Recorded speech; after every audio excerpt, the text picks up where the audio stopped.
ಕೆಣಕಿದ ಅಜಯ್ ದೇವಗನ್ ವಿರುದ್ಧ ಚಂದನವನ ಸಿಡಿಮಿಡಿಗೊಂಡಿದ್ದು ಹೇಗೆ? ಸಿನಿಮಾಗಳ ಪ್ರಚಾರಕ್ಕೆ ವಿವಾದವನ್ನ ಬಳಸಿದ್ರ ಬಾಲಿವುಡ್ ನಟ ದೇವಗನ್ ಟ್ವೀಟ್ ವಿರುದ್ಧ ಬೆಂಗಳೂರಿನಲ್ಲಿ ಕರವೇ ಪ್ರತಿಭಟನೆ ಹೇಗಿತ್ತು ನೋಡೋಣ. Hindi versus Kannada news top 9 ನಲ್ಲಿ. ಹಿಂದಿ ವರ್ಸಸ್ ಕನ್ನಡ ಭಾಷಾ ಸಮರ ಜೋರಾಗಿದ್ದು ದಕ್ಷಿಣದ ದರ್ಬಾರ್ ಸಹಿಸದ ಬೀಟೋನ್ ಭಾಷಾ ಕಿಡಿ ಹೊತ್ತಿಸಿದೆ. ಹಿಂದಿ ರಾಷ್ಟ್ರ ಭಾಷೆ ಅಂತ ಕೆಣಕಿದ ನಟ ಅಜಯ್ ದೇವಗನ್ ವಿರುದ್ಧ ಚಂದನವನ ಸಿಡಿದೆದ್ದಿದೆ. ಆದ್ರೆ ಕಿಚ್ಚನ ಕಾಲೆಳೆಯೋಕೆ ಬಂದು ಅಜಯ್ ದೇವಗನ್ ತಾನೇ ಖೆಡ್ಡಾಕ್ಕೆ ಬಿದ್ದಿದ್ದು ಬಾಲಿವುಡ್ ಸ್ಟಾರ್ ಹಿಂದಿ ವರ್ಸಸ್ ಕನ್ನಡ ಸಮರಕ್ಕೆ ನಾಂದಿ ಹಾಡಿದ್ದಾರೆ. ಬಾಲಿವುಡ್ ನಟ ಅಜಯ್ ದೇವಗನ್ ಚೀಪ್ ಗಿಮಿಕ್ ಆಟ ಆಡಿದ್ರ ಅನ್ನೋ ಅನುಮಾನ ಮೂಡಿದೆ. ಸಿನಿಮಾ ಪ್ರಚಾರಕ್ಕಾಗಿ ಭಾಷೆ ಕಿಚ್ಚನ್ನ ಬಳಸಿಕೊಂಡ್ರ ಅಂತ ಅಜಯ್ ದೇವಗನ್ ವಿರುದ್ಧ ಕಿಚ್ಚನ ಫ್ಯಾನ್ಸ್ ಪ್ರಶ್ನೆ ಮಾಡ್ತಿದ್ದಾರೆ. ಅಜಯ್ ದೇವಗನ್ರ 2 ಚಿತ್ರಗಳು ರಿಲೀಸ್ಗೆ ರೆಡಿಯಾಗಿವೆ. ರನ್ವೇ 34 ಮತ್ತು ಮೈದಾನ್ ಬಿಡುಗಡೆಗೆ ಸಿದ್ಧವಾಗಿದೆ. ಹೀಗಾಗಿ ಇದೇ ಸಿನಿಮಾಗಳ ಪ್ರಚಾರಕ್ಕೆ ವಿವಾದವನ್ನ ಬಳಸಿದ್ರ ಅನ್ನೋ ಪ್ರಶ್ನೆ ಉದ್ಭವಿಸಿದೆ. ಹಿಂದಿ ನಮ್ಮ ರಾಷ್ಟ್ರ ಭಾಷೆಯಲ್ಲ ಅಂದ ಮೇಲೆ ನಿಮ್ಮ ಮಾತೃಭಾಷೆಯ ಸಿನಿಮಾಗಳನ್ನ ಹಿಂದಿಗೆ ಯಾಕೆ ಡಬ್ ಮಾಡ್ತೀರಿ, ಬಿಡುಗಡೆ ಮಾಡ್ತೀರಿ ಅಂತ ಟ್ವೀಟ್ ನಲ್ಲಿ ಅಜಯ್ ದೇವಗನ್ ಪ್ರಶ್ನೆ ಮಾಡಿದ್ರು. ಆದ್ರೆ ಅಜಯ್ ದೇವಗನ್ಗೂ ರಿಮೇಕ್ ಡಬ್ಬಿಂಗ್ ಶೋಕಿ ಇದೆ. ಸೌತ್ ಕಥೆಗಳಿಂದಲೇ ಅಜಯ್ ದೇವಗನ್ ಕರಿಯರ್ ಉತ್ತುಂಗದಲ್ಲಿದೆ. ಸುಮಾರು 9 ಸೌತ್ ಸಿನಿಮಾಗಳನ್ನ ಅಜಯ್ ದೇವಗನ್ ಹಿಂದಿಗೆ ರಿಮೇಕ್ ಮಾಡಿದ್ದಾರೆ. ಬಾಲಿವುಡ್ ನಟ ಅಜಯ್ ದೇವಗನ್ಗೆ ಸೌತ್ ಸಿನಿಮಾಗಳೇ ಭಾರಿ ಹೆಸರು ಕೊಟ್ಟಿವೆ. ತಮಿಳಿನ ಸಿಂಗಂ ಸಿನಿಮಾ ಹಿಂದಿಯಲ್ಲೂ ರಿಮೇಕ್ ಮಾಡಿದ್ರು. ಸಿಂಗಂ ಸಿನಿಮಾ ಮೂಲಕ ಅಜಯ್ ದೇವಗನ್ ಬ್ರೇಕ್ ಪಡೆದಿದ್ರು. ಅಲ್ಲದೆ ಮಲಯಾಳಂನ ದೃಶ್ಯಂ ಸಿನಿಮಾವು ಹಿಂದಿಗೆ ರಿಮೇಕ್ ಆಗಿದ್ದು ದೃಶ್ಯಂ ಹೆಸರಿನಲ್ಲೇ ರಿಮೇಕ್ ಮಾಡಿದ್ರು. ಜೊತೆಗೆ ಅಜಯ್ ದೇವಗನ್ಗೆ ಗೋಲ್ಮಾಲ್ ಸಿನಿಮಾ ಭಾರಿ ಸಕ್ಸಸ್ ಕೊಟ್ಟಿತ್ತು. ಗೋಲ್ಮಾಲ್ ಸಿನಿಮಾ ಕೂಡ ಮಲಯಾಳಂದಾಗಿದೆ.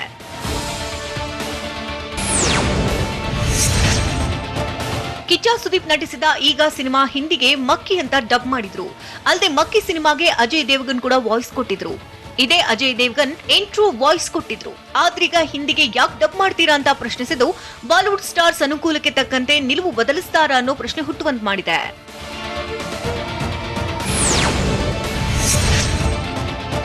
ದಕ್ಷಿಣದ ಧಮ್ಗೆ ಬಾಲಿವುಡ್ ದಂಗಾಗಿ ಹೋಗಿದೆ. ಸೌತ್ ಇಂಡಿಯಾ ಸಿನಿಮಾಗಳಿಂದ ಬೀಟೂನ್ ಶೇಕ್ ಆಗ್ತಾ ಇದ್ದು ಬಾಲಿವುಡ್ ಬುಡ ಅಲ್ಲಾಡ್ತಾ ಇದೆ. ಕೊರೋನಾ ಬಳಿಕ ಬಾಲಿವುಡ್ ನಲ್ಲಿ ಈವರೆಗೂ ಬಿಗ್ ಸಕ್ಸಸ್ ಸಿಕ್ಕಿಲ್ಲ. ಹೀಗಾಗಿ ಸಕ್ಸಸ್ ಇಲ್ಲದೆ ಸೈಲೆಂಟ್ ಆಗಿ ಹೋಗಿರುವಂತಹ ಬಾಲಿವುಡ್ ನಲ್ಲಿ ದಕ್ಷಿಣದ ಫಿಲ್ಮ್ಗಳು ದಂಡಯಾತ್ರೆಯನ್ನೇ ಮಾಡ್ತಿವೆ. ಬಾಲಿವುಡ್ ನಟ ಅಜಯ್ ದೇವಗನ್ ಟ್ವೀಟ್ ವಿರುದ್ಧ ಕರವೇ ಸಂಘಟನೆ ಗರಂ ಆಗಿದೆ. ಪ್ರಾದೇಶಿಕ ಭಾಷೆ ಕಡೆಗಣಿಸಿ ಟ್ವೀಟ್ ಮಾಡಿದ್ದಕ್ಕೆ ಆಕ್ರೋಶ ಹೊರಹಾಕಿದ್ದು ಕರವೇ ಪ್ರವೀಣ್ ಶೆಟ್ಟಿ ಬಣ ಪ್ರತಿಭಟನೆ ನಡೆಸಿದೆ. ಬೆಂಗಳೂರಿನ ಮೈಸೂರು ಬ್ಯಾಂಕ್ ವೃತ್ತದಲ್ಲಿ ಪ್ರತಿಭಟಿಸಿದ್ದು ಪ್ರತಿಭಟನಾಕಾರರನ್ನ ಪೊಲೀಸರು ವಶಕ್ಕೆ ಪಡೆದರು.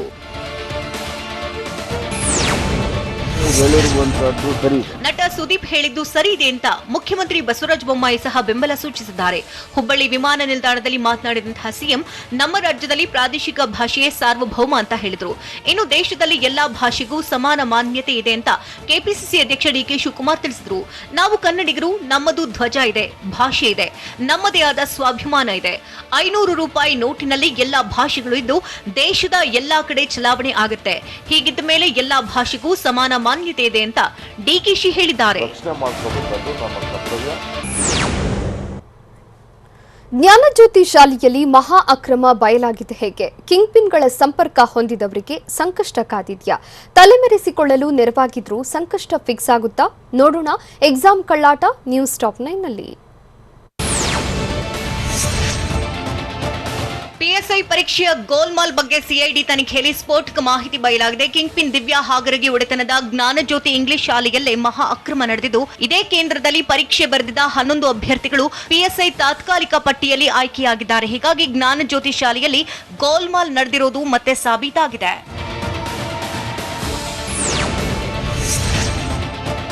ಕಲಬುರಗಿಯ ಜ್ಞಾನಜ್ಯೋತಿ ಶಾಲೆಯಲ್ಲಿ ಪರೀಕ್ಷೆ ಬರೆದು ತಾತ್ಕಾಲಿಕ ಪಟ್ಟಿಯಲ್ಲಿ ಆಯ್ಕೆಯಾಗಿದ್ದ 11 ವಿದ್ಯಾರ್ಥಿಗಳ ಪೈಕಿ ಇದುವರೆಗೆ 7 ಅಭ್ಯರ್ಥಿಗಳನ್ನು ಸಿಐಡಿ ಪೊಲೀಸರು ಬಂಧಿಸಿದ್ದಾರೆ. ಅಕ್ರಮವಾಗಿ ಪರೀಕ್ಷೆ ಬರೆದು ಆಯ್ಕೆಯಾಗಿದ್ದ 7 ಜನರು ಲಾಕ್ ಆಗಿದ್ದಾರೆ. ಹೀಗಾಗಿ ಉಳಿದ 4 ಬಗ್ಗೆ ಸಿಐಡಿ ಮಾಹಿತಿ ಸಂಗ್ರಹಿಸಿದೆ. ಅಲ್ಲದೆ 4ರಲ್ಲಿ 2 ಅಕ್ರಮವಾಗಿ ಪರೀಕ್ಷೆ ಬರೆದು ಆಯ್ಕೆಯಾಗಿದ್ದು ಪೊಲೀಸರು ಹುಡುಕಾಡುತ್ತಿದ್ದಾರೆ.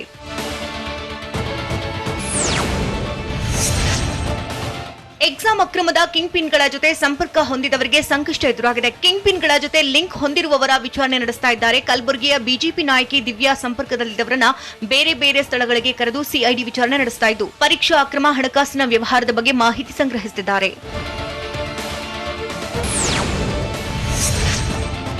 ಪಿಎಸ್ಐ ಎಕ್ಸಾಮ್ ಅಕ್ರಮದ ಕಿಂಗ್ಪಿನ್ ದಿವ್ಯಾ ಹಾಗರಗಿ ಮತ್ತು ಗ್ಯಾಂಗ್ 19 ದಿನ ಕಳೆದರೂ ಸಿಐಡಿ ಪೊಲೀಸರ ಕೈಗೆ ಸಿಕ್ಕಿಬಿದ್ದಿಲ್ಲ. ಹೀಗಾಗಿ ದಿವ್ಯಾ ಹಾಗರಗಿ ತಲೆಮರೆಸಿಕೊಳ್ಳಲು ನೆರವಾಗಿದ್ರೂ ಸಂಕಷ್ಟ ಫಿಕ್ಸ್ ಆಗಿದೆ.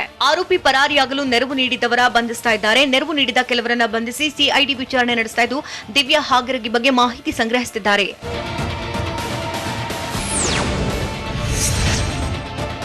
ಬಿಜೆಪಿಯ ದಿವ್ಯಾ ಹಾಗರ್ಗೆ ಅಂಡ್ ಗ್ಯಾಂಗ್ಗಾಗಿ ಸಿಐಡಿ ಶೋಧ ನಡೆಸ್ತಾ ಇದೆ. ಕಲಬುರಗಿಯಿಂದ ಕಾಶ್ಮೀರದವರೆಗೂ ಪೊಲೀಸರು ತಲಾಶ್ ಮಾಡಿದ್ದಾರೆ. ಈಶಾನ್ಯ ರಾಜ್ಯಗಳತ್ತ ದಿವ್ಯಾ ಹಾಗರ್ಗೆ ತೆರಳಿರುವುದಾಗಿ ಸಿಐಡಿಗೆ ಮಾಹಿತಿ ಸಿಕ್ಕಿದೆ. ಈಶಾನ್ಯ ರಾಜ್ಯಗಳಲ್ಲಿ ದಿವ್ಯಾಗೆ ಪರಿಚಿತರಿರೋ ಸಾಧ್ಯತೆ ಇದೆ. ಹೀಗಾಗಿ ಸಿಐಡಿ ತೀವ್ರ ಶೋಧ ನಡೆಸ್ತಾ ಇದೆ.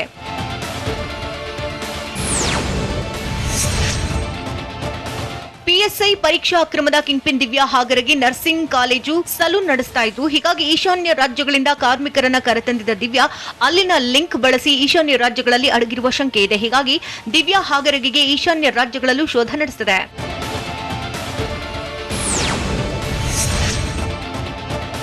ದಿವ್ಯಾ ಹಾಗರಗಿಗಾಗಿ ಶೋಧ ನಡೆಸ್ತಾ ಇರುವಂತಹ ಸಿಐಡಿ ಪೊಲೀಸರು ಮತ್ತೊಂದು ಕಡೆ ಸಾಕ್ಷ್ಯ ಸಂಗ್ರಹಕ್ಕೆ ಯತ್ನಿಸುತ್ತಿದ್ದಾರೆ. ಆರೋಪಿಗಳನ್ನ ತಿಂಗಳ ನಂತರವಾದರೂ ಬಂಧಿಸಬಹುದು, ಆದರೆ ಸಾಕ್ಷ್ಯ ನಾಶವಾದರೆ ದಿವ್ಯಾ ಸಿಗೋದಿಲ್ಲ ಅಂತ ಇರುವಂತಹ ಸಿಐಡಿ ಪೊಲೀಸರು ತೀವ್ರ ತನಿಖೆ ನಡೆಸುತ್ತಿದ್ದಾರೆ. ಅಲ್ಲದೆ ಅಕ್ರಮದ ಜನ್ಮ ಜಾಲಾಡ್ತಾ ಇದ್ದೇವೆ ಅಂತ ಸಿಐಡಿ ಅಧಿಕಾರಿಗಳು ಹೇಳಿದ್ದಾರೆ.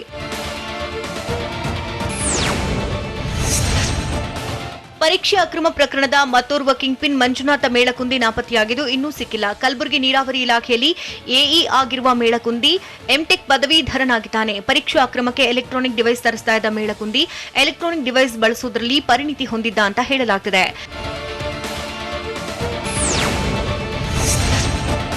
ಕಿಂಗ್ಪಿನ್ ಮಂಜುನಾಥ ಮೇಳಕುಂದಿ ಪತ್ತೆಯಾದರೆ ಅಕ್ರಮದ ಸಾಕಷ್ಟು ಮಾಹಿತಿ ಬಹಿರಂಗವಾಗುವ ಸಾಧ್ಯತೆ ಇದೆ. ಮಂಜುನಾಥ್ ಈ ಹಿಂದೆ ಬಳಸಿದ ಡಿವೈಸ್ಗಳು ಇವೆಯಾ, ನಾಶ ಮಾಡಿದ್ದಾರಾ ಅನ್ನೋದು ಇನ್ನೂ ಕೂಡ ಸ್ಪಷ್ಟವಾಗಿಲ್ಲ. ಹೀಗಾಗಿ ಮಂಜುನಾಥ ಮೇಳಕುಂದಿ ಪತ್ತೆಯಾದರೆ ಸಿಐಡಿ ಮಾಹಿತಿ ಪಡೆಯಲಿದೆ. ಆದರೆ ಸಾಕ್ಷ್ಯ ನಾಶ ಮಾಡಲು ಮೇಳಕುಂದಿ ಹತ್ತಾರು ತಂತ್ರ ಉಪಯೋಗಿಸಿದ್ದಾನೆ ಎನ್ನಲಾಗ್ತಿದೆ. ಸಿಎಂ ಬೊಮ್ಮಾಯಿ ನಾಳೆ ದೆಹಲಿಗೆ ಹೋಗ್ತಿರೋದು ಯಾಕೆ? ಸಂಸದೆ ಸುಮಲತಾ ಬಿಜೆಪಿಗೆ ಸೇರುವುದು ಪಕ್ಕಾನ? ಮುದ್ದಹನುಮೇಗೌಡ ಐರನ್ ಲೆಗ್ ಅಂತ ಕೈ ನಾಯಕ ಕಿಡಿಕಾರಿದ್ದೇಕೆ? ನೋಡೋಣ ಕರ್ನಾಟಕ ನ್ಯೂಸ್ ಟಾಪ್ 9ನಲ್ಲಿ. ಸಿಐಡಿ ಎಡಿಜಿಪಿ ಅಮೃತ್ ಪೌಲ್ ವರ್ಗಾವಣೆ ಸಾಮಾನ್ಯ ಪ್ರಕ್ರಿಯೆ, ಅದೊಂದು ರೋಟೀನ್ ಪ್ರೋಸೆಸ್ ಅಂತ ಬೆಂಗಳೂರಿನಲ್ಲಿ ಮುಖ್ಯಮಂತ್ರಿ ಬಸವರಾಜ ಬೊಮ್ಮಾಯಿ ಹೇಳಿದ್ದಾರೆ. ಕಾಂಗ್ರೆಸ್ ಪಕ್ಷದವರು ಏನೇ ಮಾಡಿದ್ರು ಮಾತನಾಡ್ತಾರೆ. ಬೇರೆ ಬೇರೆ ಎಡಿಜಿಪಿಗಳ ವರ್ಗಾವಣೆ ಕೂಡ ಇತ್ತು. ಅದೇ ರೀತಿ ಅಮೃತ್ ಪೌಲ್ ವರ್ಗಾವಣೆ ಅದೊಂದು ಸಹಜವಾದ ಪ್ರಕ್ರಿಯೆ ಅಂತ ಸಿಎಂ ತಿಳಿಸಿದ್ದಾರೆ.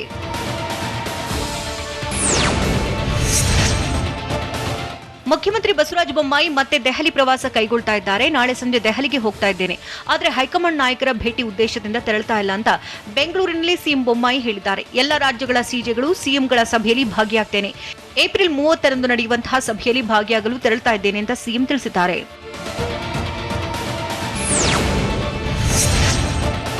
ಮಂಡ್ಯ ಸಂಸದೆ ಸುಮಲತಾ ಬಿಜೆಪಿ ಸೇರುವ ಬಗ್ಗೆ ಚರ್ಚೆಯಾಗಿದೆ. ಮದ್ದೂರು ಮುಖಂಡರ ಸಭೆಯನ್ನ ಸಂಸದೆ ಸುಮಲತಾ ಕರೆದಿದ್ದಾರೆ. ಬಿಜೆಪಿ ಸೇರುವ ಬಗ್ಗೆ ಚರ್ಚೆ ಆಗ್ತಿದ್ದು ಸುಮಲತಾರ ನಡೆ ಸಾಕಷ್ಟು ಕುತೂಹಲಕ್ಕೆ ಕಾರಣವಾಗಿದೆ. ಯಾವುದೇ ಪಕ್ಷ ಸೇರುವ ಮುನ್ನ ಜನಾಭಿಪ್ರಾಯ ಸಂಗ್ರಹಿಸುತ್ತೇನೆ ಅಂತ ಸುಮಲತಾ ಹೇಳಿದರು. ಈಗಾಗಲೇ ಬಿಜೆಪಿ ನಾಯಕರ ಜೊತೆ ಹಲವು ಸುತ್ತಿನ ಮಾತುಕತೆ ನಡೆಸಿದ್ದು ಸಿಎಂ ಬೊಮ್ಮಾಯಿ, ಸಚಿವರಾದ ಅಶ್ವಥ್ ನಾರಾಯಣ್, ಸುಧಾಕರ್, ಸಿಪಿ ಯೋಗೇಶ್ವರ್ ಜೊತೆ ಸುಮಲತಾ ಬೆಂಬಲಿಗರು ಸಭೆ ನಡೆಸಿದ್ದಾರೆ.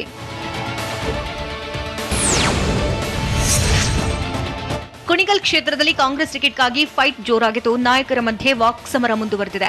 ಮುದ್ದಹನುಮೇಗೌಡ ಬರೀ ಐರನ್ ಲೆಗ್ ಅಲ್ಲ, ಅದಕ್ಕಿಂತ ಕೆಟ್ಟದ್ದು, ಅವರನ್ನ ನಂಬಿದವರೆಲ್ಲ ಹಾಳಕ್ಕೆ ಹೋಗಿದ್ದಾರೆ ಅಂತ ಕಾಂಗ್ರೆಸ್ ಮಾಜಿ ಶಾಸಕ ಬಿಬಿ ರಾಮಸ್ವಾಮಿ ಗೌಡ ಹರಿಹಾಯ್ದಿದ್ದಾರೆ. ಮುದ್ದಹನುಮೇಗೌಡ ಬಿಜೆಪಿ ಸೇರ್ತಾರೆ ಎಂಬ ವದಂತಿ ಬೆನ್ನಲ್ಲೇ ರಾಮಸ್ವಾಮಿ ಗೌಡ ವಾಗ್ದಾಳಿ ನಡೆಸಿದ್ದಾರೆ.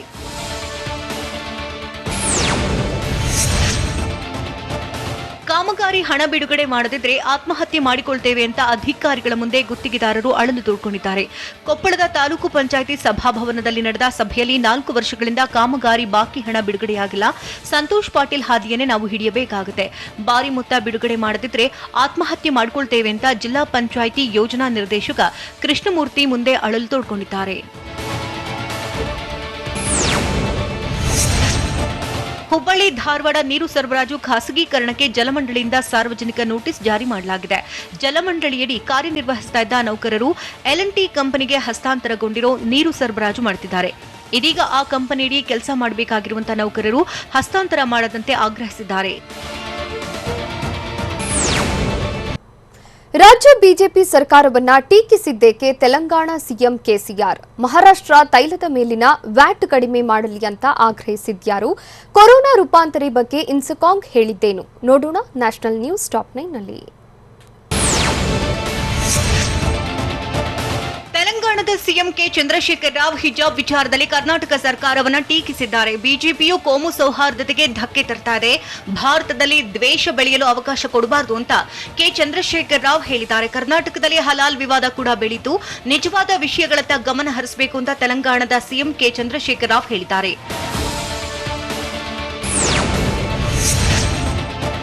ದೇಶದಲ್ಲಿ ಇಂದು 3,303 ಹೊಸ ಕೊರೋನಾ ಕೇಸ್ಗಳು ಪತ್ತೆಯಾಗಿವೆ. ಕಳೆದ 24 ಗಂಟೆಯ ಅವಧಿಯಲ್ಲಿ 2,563 ಮಂದಿ ಕೊರೋನಾದಿಂದ ಗುಣಮುಖರಾಗಿದ್ದಾರೆ.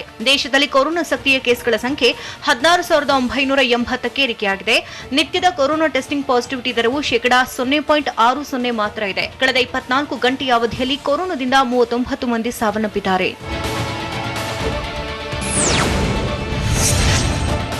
ಬಿಜೆಪಿಯೇತರ ರಾಜ್ಯ ಸರ್ಕಾರಗಳು ಪೆಟ್ರೋಲ್ ಡೀಸೆಲ್ ಮೇಲಿನ ವ್ಯಾಟ್ ತೆರಿಗೆಯನ್ನು ಇಳಿಕೆ ಮಾಡಬೇಕೆಂಬ ಪ್ರಧಾನಿ ಮೋದಿ ಮಾತಿಗೆ ಮಹಾರಾಷ್ಟ್ರ ಸಿಎಂ ಉದ್ಧವ್ ಠಾಕ್ರೆ ಆಕ್ಷೇಪ ವ್ಯಕ್ತಪಡಿಸಿದ್ದಾರೆ. ಕೇಂದ್ರ ಸರ್ಕಾರವು ಮಹಾರಾಷ್ಟ್ರವನ್ನ ಮಲತಾಯಿ ಧೋರಣೆಯಿಂದ ನೋಡ್ತಾ ಇದೆ. ಭಾರತದ ಒಟ್ಟು ತೆರಿಗೆಯಲ್ಲಿ ಮಹಾರಾಷ್ಟ್ರದ ಕೊಡುಗೆ 38%. ಆದರೆ ಮಹಾರಾಷ್ಟ್ರಕ್ಕೆ 26,500 ಕೋಟಿ ರೂಪಾಯಿ ಜಿಎಸ್ಟಿ ತೆರಿಗೆ ಪಾಲನ್ನು ನೀಡಿಲ್ಲ ಅಂತ ಮಹಾರಾಷ್ಟ್ರ ಸಿಎಂ ಉದ್ಧವ್ ಠಾಕ್ರೆ ಹೇಳಿದ್ದಾರೆ. ಮಹಾರಾಷ್ಟ್ರ ಸರ್ಕಾರವು 2018ರಿಂದ ಇಲ್ಲಿವರೆಗೂ 79,000 ಕೋಟಿ ರೂಪಾಯಿಯನ್ನ ಇಂಧನದ ಮೇಲಿನ ವ್ಯಾಟ್ ತೆರಿಗೆಯಾಗಿ ಸಂಗ್ರಹಿಸಿದೆ. ಈ ವರ್ಷ 33,000 ಕೋಟಿ ರೂಪಾಯಿ ಸಂಗ್ರಹಿಸುವ ಅಂದಾಜಿದೆ. ಆದರೆ ಪೆಟ್ರೋಲ್ ಡೀಸೆಲ್ ಮೇಲಿನ ವ್ಯಾಟ್ ತೆರಿಗೆನ ಯಾಕೆ ಇಳಿಸ್ತಾ ಇಲ್ಲ ಅಂತ ಕೇಂದ್ರದ ಪೆಟ್ರೋಲಿಯಂ ಖಾತೆ ಸಚಿವ ಹರ್ದೀಪ್ ಸಿಂಗ್ ಪುರಿ ಹೇಳಿದ್ದಾರೆ. ವ್ಯಾಟ್ ತೆರಿಗೆ ಇಳಿಕೆ ಮಾಡಿದರೆ ಪೆಟ್ರೋಲ್ ದರ ಕಡಿಮೆಯಾಗಲಿದೆ ಅಂತ ಸಚಿವ ಹರ್ದೀಪ್ ಸಿಂಗ್ ಪುರಿ ಹೇಳಿದ್ದಾರೆ.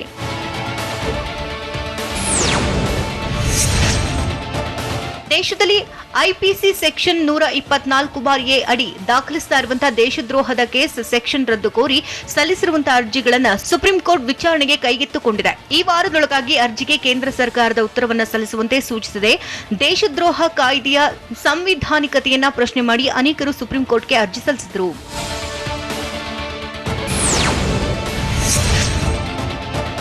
ಉತ್ತರ ಭಾರತದ ಅನೇಕ ಪ್ರದೇಶಗಳಲ್ಲಿ ಉಷ್ಣಾಂಶ 45 ಡಿಗ್ರಿ ಸೆಲ್ಸಿಯಸ್ಗೆ ಏರಿಕೆಯಾಗಿದೆ. ರಾಜಸ್ಥಾನದ ಬಿಕಾನೇರ್ನಲ್ಲಿ 45.2 ಡಿಗ್ರಿ ಸೆಲ್ಸಿಯಸ್ನಷ್ಟು ಉಷ್ಣಾಂಶ ದಾಖಲಾಗಿದೆ. ಚುರುನಲ್ಲಿ 44 ಡಿಗ್ರಿ ಸೆಲ್ಸಿಯಸ್ ಉಷ್ಣಾಂಶ ದಾಖಲಾಗಿದೆ. ಉತ್ತರ ಪ್ರದೇಶದ ಝಾನ್ಸಿಯಲ್ಲಿ 45.5 ಡಿಗ್ರಿ ಸೆಲ್ಸಿಯಸ್ ಉಷ್ಣಾಂಶ ದಾಖಲಾಗಿದೆ.